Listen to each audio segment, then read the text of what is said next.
Welcome back, everyone. Thanks a lot for coming back. Thanks a lot for subscribing and sticking with me. I know it's been a little bit of a dry spell and everybody's probably thinking it's fall, it's getting cooler out, and days aren't as long. You can't possibly be riding. So what's the excuse now? Why no videos? Well, life just gets in the way, unfortunately. And as of shooting this, I started some of the actual content of this video before, and I'm shooting the intro to what I'm going to show you in a little bit. But the long and the short of it, my wife and I had a fantastic opportunity, and we both got to travel over to Europe. And as part of her work, she's an instructor, or associate professor at a university, and they sent us over to Italy as part of a leadership program of sorts. And so I got to tag along, and I got to attend all the leadership meetings. So now I'm a great leader. Maybe, I don't know, not really, doesn't feel any different. But anyway, so we got to spend some time in Italy, and then after the time in Italy, we went to Berlin and met up with some of the exchange students' families that we've hosted. It was really great to see them. And in fact, the student that we just said goodbye to this past June, if you remember, her father sent me a Markland steam locomotive. Well, as another thank you, lo and behold, he had another Markland steam locomotive waiting for me. A little bit smaller. This one was just an 060 switcher, but still a Markland piece, and I added it to the collection. My son actually claimed this one. He's got it in his bedroom. Otherwise, I'd have it on screen for you here. But just another great little treat. So that was a lot of fun. And the other neat thing about being over there is they always say that you model what you know and what you grew up with, maybe things that you see in your area, and so you kind of become accustomed to a certain era. You kind of lock in. I know there's a lot of people that grew up during the transition era, so that's a real popular period of time. For me, my formidable years, Wisconsin Central was in its heyday when I was in high school, and at the same time I still love, as my username would imply, the chassis system, because that's what the first locomotive that my dad got me from a hobby shop after my original Bachmann engine died. So anyway, a little history there. But long and the short of it, I personally have never really truly had an appreciation for European trains, mainly because I've never had a connection to them. Obviously hosting exchange students, and I've gotten to know them a little bit better in the Markland trains that I've received. But never seeing them in person, you really have no connection to them. Well, that kind of changed when we were in Germany, in Berlin.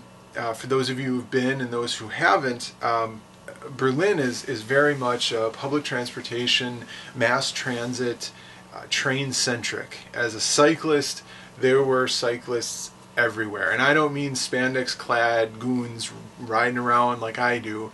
I'm talking guys in their suits on their way to work, women with their kids on their way to the store, obviously women on their way to work as well.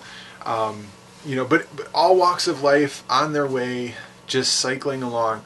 But in conjunction with that, subways everywhere, at least in Berlin, and just a rail system, to beat the band. We got to see several of the new modern train stations, and maybe I'll throw some pictures up that I took, and just some rail lines. We walked over a bridge that had some rail lines that had catenary everywhere. I saw multiple trains. I saw the ICE, the Intercity Express. I saw commuter trains, what we in kind of the Midwest would know as the Metra that runs down in Chicago, you know, something similar to that in Berlin, and obviously, you know, the subways themselves. And so I really gained an appreciation for European rail. Now, I don't know that I'm gonna tear down my layout and start a European layout, but now that I've got a slightly larger Markland collection, I'm seriously considering maybe a few modules of the German countryside, and, you know, maybe a station or something like that. So it was really a neat trip. It was really a neat opportunity, and we were there for 2 weeks, and so leading up to that, that's what kind of has kept me away from my modeling and things like that, unfortunately. But we're back. The trip is over. Now it's just recovering and figuring out where we were when we left. But the good news is I've got a little bit of time. This video is probably going to be a little bit shorter just because I want to get something up. It's been too long. But the long and the short of it is I have this quad graphics plant, and for those of you not familiar with the Wisconsin area or have never heard of quad graphics, Quad Graphics is a large printer in the area, and they do magazines. In fact, they print model railroader, trains, all the special editions that Kalmbach puts out, and I know they also do other Kalmbach publications as well. In its heyday, when Wisconsin Central was booming, Quad Graphics was a huge customer of theirs, and still is a large customer of Canadian National. And so this is a very loose representation of the plant that's in Lomira. I've used it as a suggestion. It in no way kind of fully represents, but every time I drive past it on the freeway, as I'm on my way up north, we'll go through past it, and so I've kind of mimicked the buildings a little bit. I know that they receive tank cars, obviously, paper and box cars, and then outgoing magazines and print art, periodicals, things like that. So I've had these structures in place for quite a while, and I actually have had them in place long enough that I had these done before I actually started shooting video for YouTube. So I can't really show you how I created them. Yeah, you'll just have to use your imagination. But I'll walk you through them and give you an idea of what we've got going, and then what I'm going to be working on. So you can see here, these kits here are the kit bashed from the Walthers paper mill. So these tanks here, this brick building there, and then the brick building here, and then the brick building here. These are all taken from the Walthers paper mill.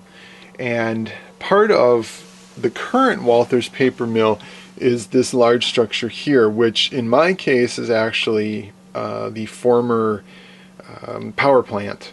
But I'm just using it as a large print house type thing where maybe some of the printing apparatus is held. But I've kit bashed this to kind of open things up a bit, and you can see I'm receiving boxcars in through here, some more of a receiving or shipping area, and then coming around here, say the offices in this area, and then a shipping receiving area over in this area. So ignore the fact that you're seeing some of the completed work. As I said, I started shooting this intro video before I started, or after I started working rather. So some of this is already done. So I've got some delivery bays over on this side here, and you can see I've got a track coming in here where I can fit high cube box cars and things like that. But what I want to do is create a road in this area here, and then just a landing pad, if you will, for the trailers to be parked. And then one of the comments that I received a while back was that I had no grade crossings on my layout anywhere, and I realized that that was true. I didn't. So I figure right in this area will be a good one. This fence that I put up kind of ends here, just arbitrarily. But it's a good end point.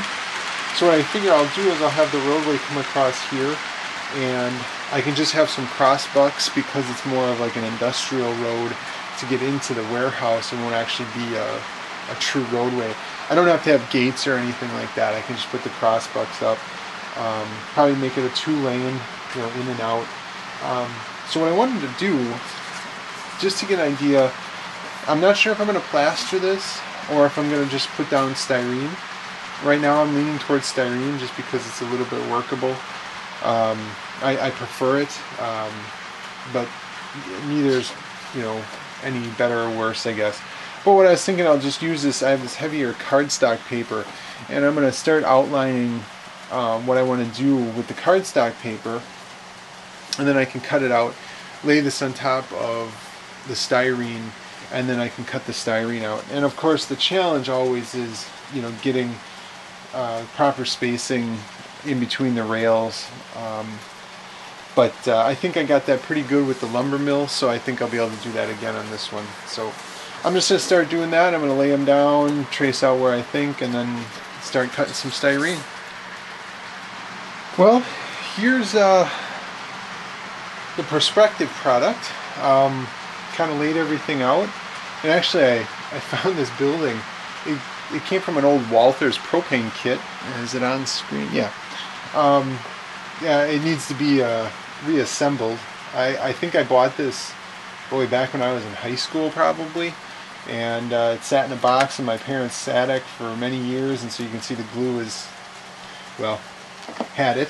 But I figure I can repurpose it, and this will just become a, maybe a, I don't know, an office of some kind for incoming vehicles. We'll figure something out. But then I figure I can have a concrete going back. There's a couple of entry doors in the back here. And trucks will be able to come through in this area. So now that I've got everything laid out, I can set this onto my sheet of styrene that I have left and start trimming things out.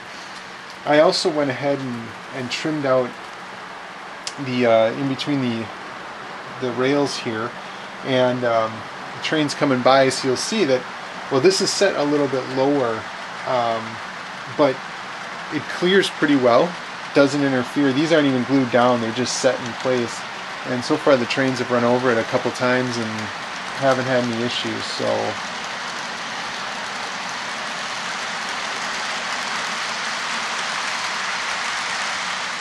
this is going to be a little bit harder to see because there's some freight cars in the way here, but there's also 2 loading dock doors back in this area here. So I think I'm going to mimic the same thing. I'm going to have like a trailer parking slab right in here, and then a slab here, and then I might have it kind of run off that way, just kind of nebulously runs off that way, and we'll say that there's an entry there. Unfortunately, this area isn't real grade crossing friendly. I mean, I guess I could put one here. Well, maybe we'll put one here. I'll give it some thought. I guess there could be one here that comes in similar to on that side. It's just there's a switch here, a lead coming off of this turnout, so I'm not sure that I want to do that or not. So we'll have to figure that out, but probably map out at least this area and then possibly in here. We'll see. Well, flash forward a little bit here. I've got everything cut and then just set into place here, working on, just making sure I've got clearance on all of the grade crossing sections, and then just making sure everything fits. So what I did was I took the styrene sheets and I used just primer gray in a spray can, rattle can, like I always do, which gave everything a good gray base coat. And then what I found was a Krylon color called Pebble, and I used that to give it a concrete color. And the funny thing was, I knew I had the color pretty good because I had set these down on the driveway and I kind of lost them. Now granted, it was dark, or getting darker I should say, but they blended in really well. So I thought, okay, well, that's a pretty good concrete color. So once I've got everything in place, I'll come back and I will weather everything, give it, wheel marks and just oil droppings and things like that. So what I'm going to have to do is build up these areas here. I'll take out all of this static grass here and probably just wear this down a little bit, and then I'm going to use some road bed that I use for the track, and I'll build that up, so I give it a nice surface here, so that'll sit nice. In this section here, I might actually just fill this in with sand and stuff like that, almost like a real road, a little bit of aggregate there. But the one thing I want to do is, because there's a slight curve to this, but if you ever look at a real grade crossing, generally these are, depending on the area and the style, sometimes these are just concrete slabs, and they're almost like boxed in with like a metal edging. And I don't know the full reason why, so if you do, I'd love to know. But I know those are readily available from different manufacturers. But what I was thinking about doing was taking these and masking the center, and then just painting the edges, and then putting lines that come across in different areas to simulate as if this was a not just one piece of concrete, but several. So we're going to experiment with that a little bit. I got to do some research, and then I'll probably do the same here.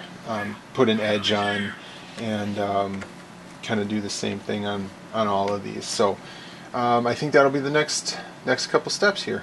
I know I'm recording a picture of my screen here, and I probably could just put this picture in the video itself, but I've got it up. But so I just did a search on concrete grade crossings, and it came upon this company that actually pours them. But this is a great shot. One, because it's on an angle, so you can see that these can be used basically in any configuration. This company custom makes them for this particular instance. But you can see that it's separated into panels. It doesn't necessarily look like they're removable, but there looks to be holes. I don't know if those are for tying them to the cross ties or what exactly, but it looks like they're metal boxed in, separated into panels. So I'm going to do something similar, and I figure maybe I'm not sure what color we'll go with there. I might experiment. I'm actually thinking about using some colored pencils in this area. I want to see what happens if I do that. That might give me the ability to layer on a bunch of different colors without actually painting it, and then give me a little bit more control. So the first thing I'm going to do though is mask off an area on the grade, on the piece itself, and then go from there.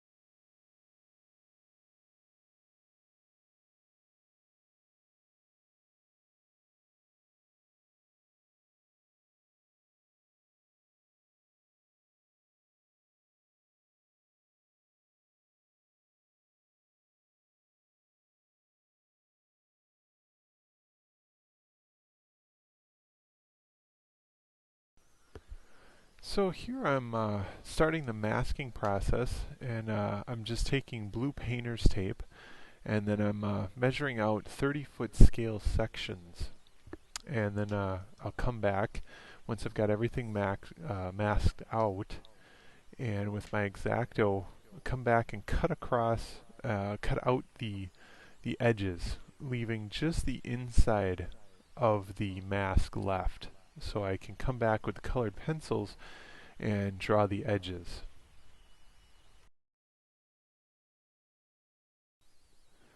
So here I've gone ahead and cut out the edges of the masking, and now I've got just the center left. So I've got some area to work with.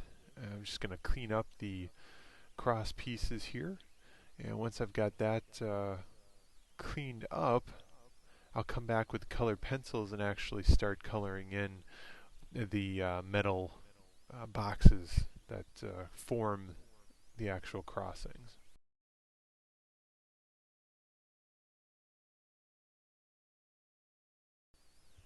So what I've decided to do is I'm using my colored pencils just like I did on the concrete silos for the grain project that I did. And so I've got a black raw umber, burnt umber, and brown and gray. And I'm just using all of them to create a metal look. Um, I can't really give you an idea of ultimately what color it is. However, I was kind of pleased with the results. There's a little bit of red in there. There's a little bit of black, gray. So it gives it a decent metallic look, a rusted metal look when it's all said and done. Alright, well, here's the finished product. Well, at least for the grade crossings. It turned out, well, I thought it turned out okay. Definitely some room for improvement. I think if you really wanted to do it right, obviously there's multiple ways you can go about doing this. I hate to say multiple ways to skin a cat. I particularly like cats. But this is a means with the curve that I've got here, kind of a cost savings thing. It works. So what I did was, showed you what I did. What I think I'd do in the future, though, if I was going to do this again, I'd probably make these panels a little bit shorter. And these worked out to be like scale 30 feet long, and that could be a little bit big. And then I'd also, I think, take a compass and just to get a better line. I don't know if you can see it on this one, but there's a little bit of a wave in here, just because I was freehanding a lot of it. You kind of get what you pay for here. I'm trying to save a little bit of money, maybe cut corners just a little bit. So you're kind of, like I said, you're going to get what you paid for. So I think I dusted them with a little bit of weathering powder, and obviously once the road's in, I'll weather the entire roadway to show traffic and everything. So what I did was I super glued down some scrap pieces of styrene in between to get the level with the nail heads of the track itself, and then this sits in. This is nice and thin, so it actually sits a little bit below track level. Obviously I'm not running, this isn't a real grade crossing. If there's a dip, it's no big deal. I've run a train over it on both, and as you can see, very smooth, no derailments of any kind. So real good, which is good because this is the main line. There's a lot of traffic through this area, so I wanted to make sure that I didn't have to worry about that at all. So, okay, so call me crazy, but I've got a whole bunch of sand that I bought when I was working on the river scene, and I thought, well, I used it in this area here, and it's kind of off camera here, but let me just get it in there. So I used it in this area here, and it's still drying. I'm going to probably have to apply a little bit more glue here, but it brought it up really nicely such that this piece fits in really well, and I'll be able to apply some of the wood glue in this area and then glue this piece into place. And that's kind of what I did here. Here I used just pieces of roadbed that brought everything up to the right level. However, this area here is going to slope down and then only be track height, like over on this lead here going into the building, things like that. And I thought about using the plaster again, the hydrocal, but then I thought, well, I've got this huge bucket of sand, and I don't really need this entire thing to be plastered at all. So what I was thinking about doing is just using the sand and pretty much using it like they would to build up a base, creating a slope, gluing it in place, and then I have a surface to glue the styrene sheets down onto. And I can make it whatever thickness I want. It's pretty much infinite work time, right? Because it won't be locked into place until I apply the glue and everything like that. So I'm going to give that a try and see what happens. Worst case scenario, I scrape it up, I redo it with plaster. But that's my thought anyway. And that'll also build up the edge of the area, which you kind of happens anyway, right? You've got gravel or sand, rock at the edge of your concrete pads, so it'll kind of give it a realistic look right off the bat. So that's the plan here. All right, well, I went ahead with the sand idea, and like I said, it's got an infinite work time, which is really good because I screwed up. And the only downside of the sand, the plus side when I used it on the river scene, was that it had a lot of coarse stone in it, which made it look really good for river rock and things like that. However, as a leveling product, that really kind of got in the way. But what I did was I had a makeshift screen that I made, I don't know how long ago, for sifting dirt, just sifting real dirt. So it's just a piece of wire mesh over, just a wire frame. So what I did was I sifted the sand out, and that got a lot of the larger granules out, and really it had kind of a twofold benefit. One, it made the sand nice and fine, relatively fine, and then but it also gave me this good container of what I'll call, decent sized riprap and rock, and I'll be able to use this elsewhere, just as the rock as you see it here. So kind of nice. This bag of sand is producing quite a bit of usable material. So what I did was I went ahead and leveled everything, and then I kind of just came back, and if you remember, if you watched the video I did on making the asphalt roads with the cinders and ballast mixture, I kind of just used this to tamp it down, and that's what I'm doing here, just to take some of the flats or some of the rises out, kind of try and level things off just a little bit. Again, almost mimicking, well, I don't want to insult pavers, anybody who lays concrete or asphalt for a living. I'm not exactly doing that here, but stealing a page from real life and kind of just going ahead and tamping this down a little bit to give it a flat surface. And then if I take my